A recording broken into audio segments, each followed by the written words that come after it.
April 14th, 2026. We are in the 5th year, day 50, since the beginning of the full-scale invasion. Welcome to the Situation Report. In today's report, we will look at a lot of things. We will take a close look at the front lines. At the same time, we will also look at 1 or 2 attacks on ammunition depots. And we will also take a look at what Russian recruitment is currently doing. There are some very interesting details there, as well as much more. You know how things go in the Situation Report. So let's get started right away. The Easter ceasefire declared by Russia had no noticeable operational effect at the front. Who would have thought? Russian forces continued their attacks, mainly by infiltrating Ukrainian positions with small assault groups. There were no confirmed territorial gains. At the same time, drone activity and artillery fire continued on both sides. These means were obviously not included in the ceasefire, and in fact, could not be stopped. Ukrainian forces naturally took advantage of the situation at certain points for their own advances, and were able to make territorial gains northeast of Lyman and in the area around Yempil. That means roughly in this area here, as shown on the situation map. At the same time, there were also attacks that went in the direction of the yellow area here. The intensity of the fighting was thus reduced, but by no means stopped. If we look at the latest report from Rebar, Ukrainian forces have apparently also managed to break through the first Russian defensive line and are now beginning to establish themselves there. The distance to Lyman is about 10 kilometers. What is also noticeable in this context is the choice of words by Rebar, which is clearly a pro-Russian and Kremlin-aligned source. They're already discussing a possible domino effect, which is the main point. When such an assessment comes from that direction, it's not about a single local breakthrough, but rather the concern that this pressure could continue along the line. The Ukrainian side is not advancing quickly, but rather in a structured way. They take positions, secure them, expand them, but again, this is quite local and quite limited. For Russia, this means bringing in forces to stabilize the situation, even if these were actually intended for secondary defense. So if you don't act quickly enough, or rather if you use up reserves incorrectly, then according to Rebar, a local breakthrough by the Ukrainians, which so far is quite limited, could become a problem for the entire sector.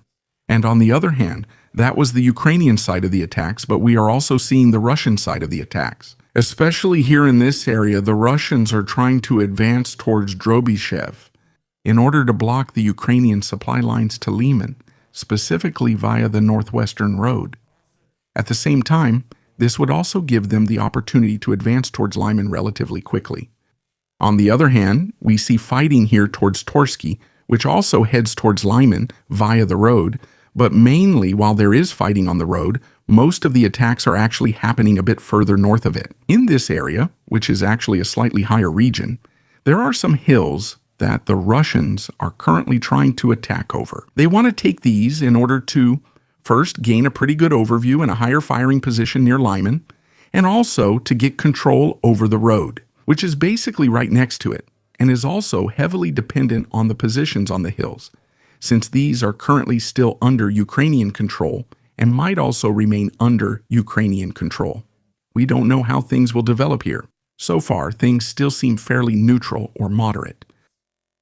In the last few days, there have been increasing indications that just a little further along, you can see it right here, that was the section, and now we're going a bit further down towards the east side of Sloviansk, or the northeast side of Kramatorsk. This area actually has another name, namely the Kramatorsk agglomeration, meaning the surrounding villages that belong to Kramatorsk, which we can see quite clearly here. And here, Russia is trying to make this the new focus of the ongoing spring or summer offensive. We see that most of the attacks are now taking place in this area here. We still see attacks on other sections of the front, for example Pokrovsk, and later in the situation report we'll look at a few more, but here the signs are increasing that this will really become the next major battleground. It makes sense. I mean, Pokrovsk is now under Russian control, and few large Ukrainian cities remain in the Donbass. But here, Kramatorsk and Sloviansk, this line, these are 2 of the last major cities here. And of course, you have to say the Russians want to capture them as well. That means it makes sense. Also in this regard, both politically and militarily, to continue putting pressure in this area, or to launch several offensives, or rather to concentrate their forces. On the other hand, this is also an area that is well monitored by the Ukrainians. And Ukrainian sources are now reporting the deployment of additional forces to this sector, as well as an increase in the intensity of air and drone attacks. At the same time, on the Ukrainian side, the commander for this area and for the corps responsible for it was replaced, a step that usually only happens when a period of increased strain is expected. So basically, a somewhat, let's say, less experienced commander is being replaced by someone who has proven himself very well in the past. What is currently emerging fits the known Russian approach. So first of all, direct pressure from the east, and that's across all sectors. You can see it here on the situation map. I've marked here which units are holding what and where. So we see here in this area, everything below this line, for example, held by the 30th Mechanized Ukrainian Rifle Brigade. Everything between this line and this one here is held by the 10th Mountain Infantry Brigade, and so on. It's pretty self-explanatory. On the other side, these are the Russian units. So they always know whenever there's fighting somewhere here, which unit is responsible for that area. By the way, all of this is already public. I didn't find this out myself through my OSINT work and research. All of this has already been published, and if I ever publish Ukrainian positions, it's only very vaguely, and only if they have already published them themselves. This is entirely in line with OPSEC. The Russians are attacking from the east, increasing pressure, and attempting to bypass the city from other directions, as they've done for years. A renewed push from the Reski area to encircle the agglomeration from the west is conceivable. Additionally, pressure could be applied from the Liman area. We already discussed that area earlier, is to bring important supply routes within range. But the real operational focus is in the east. The goal would be to get close to the outskirts of Sloviansk and Kramatorsk. That alone would be enough to massively restrict both cities as logistical hubs. The same pattern was already seen at Pokrovsk. From a terrain perspective, the area of the Kramatorsk Landscape Park stands out in particular. Whoever controls some of the ridges there has a direct view of both cities. It is therefore likely that this area will become the focus of an attack. The access to it leads through the section near Oleksandrivka and Dorivka Druha, and that is exactly where Russian attacks are currently intensifying. Ukrainian units have withdrawn in some areas to prepared main defensive lines, while the forward positions are now only lightly held. The critical point here is that in this sector, several Ukrainian defensive lines are located quite close to each other. If these are breached, there are hardly any significant delaying areas left before reaching the heights north of Kramatorsk. So the whole situation is not, well, how should I put it, a confirmed offensive, but rather part of the ongoing overall offensive that they basically announced for the spring and summer. That means if we look at Wikipedia or any other sites in the future, we will see that there was an offensive here. Then you can narrow it down better, because usually offensives and attacks can only be dated much later, often several years later, to know exactly when they started and when they ended. But the preparations and movements fit pretty well into this scenario that we've been seeing for years.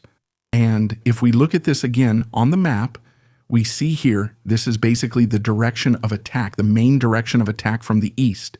This is where the Russians are trying to apply the most pressure. At the same time, they're trying to outflank up here via Lyman, so they could advance in this direction. And they could also advance from down here, from the direction of Bakhmut towards the northwest, along this road, in order to reach the outskirts of Sloviansk. And at the same time to keep building up pressure here in order to force Ukrainian units into a potential encirclement.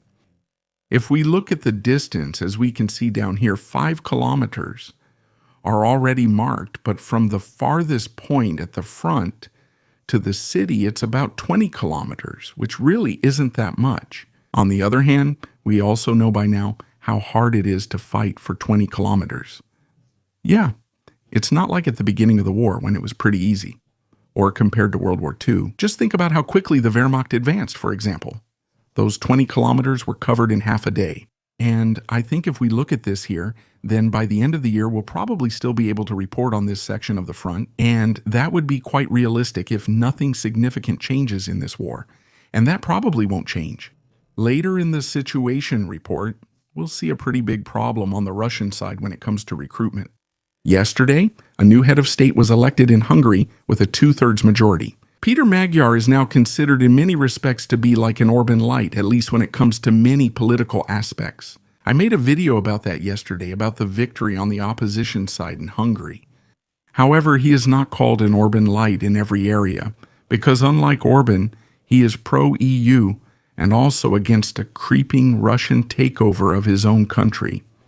Now, he held a press conference and made serious accusations against the current foreign minister of Orban's government. According to him, documents are currently being destroyed in the foreign ministry that relate to connections with the Russian side. Specifically, there is talk of shredded files and a large number of destroyed documents. Of course, there is no independent confirmation of this. The statements are not being made. Not responsible. The statements are responsible.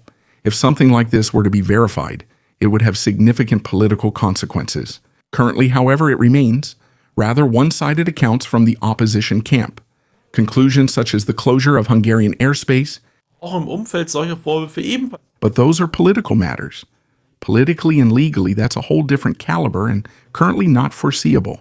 But it clearly shows the direction he's taking. He did promise during the election campaign to punish those who harm the country.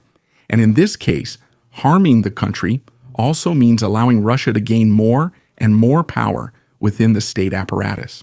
By the way, the Russians also don't want to congratulate him on his election victory because Hungary would now be, quote, an unfriendly country. At this point, a small request. If you are not yet a subscriber, please subscribe to the channel for free. That would help me a lot to build a bit more reach, which we really urgently need in these times. In the end, I'm a one-man team and I do all of this alongside my studies and work. And even though the report takes about 10 to 15 minutes for you, it's still 4 hours of research every day, even on holidays, Christmas and New Year's Eve. I keep reporting on the war since it continues. And for that, you get, I would say, pretty much the most up-to-date news, summarized as briefly and concisely as nowhere else in the German-speaking world. So if you want to give me a little support, feel free to subscribe for free or become a channel member, just like about 320 others have. And since we're already talking about numbers, current figures indicate that Russian recruitment continues to stall. In the first quarter of 2026, the figure is expected to be about 20% lower. That means on average about 800 new contract soldiers per day that Russia can recruit. That sounds like a lot. And 800 soldiers a day is definitely a lot, no question about it, because they are more or less volunteering. They're not being drafted every day. But something else outweighs that, namely the losses that stand in contrast to it. And depending on the source, those losses are even higher. If more personnel are lost than are coming in, it inevitably puts pressure on the troop structure. And that's not a short-term effect, but a structural problem. Russia can make up for losses over time, but only if enough personnel are added. If this supply noticeably decreases, it directly affects the rotation, replenishment, and endurance capability of the units. And that is exactly what seems to be emerging right now. And that's even though the bonus payments are at a record high again. And that means even if the Russians pay even more than they already promise, it doesn't necessarily mean more volunteers will come. 1.5 million rubles is already quite a sum, which is currently being promised as a one-time payment. Let's see how long that will last. Usually, such things decrease again unless they mobilize again. But mobilization is very unpopular in Russia. They want to avoid that as much as possible. Just imagine that.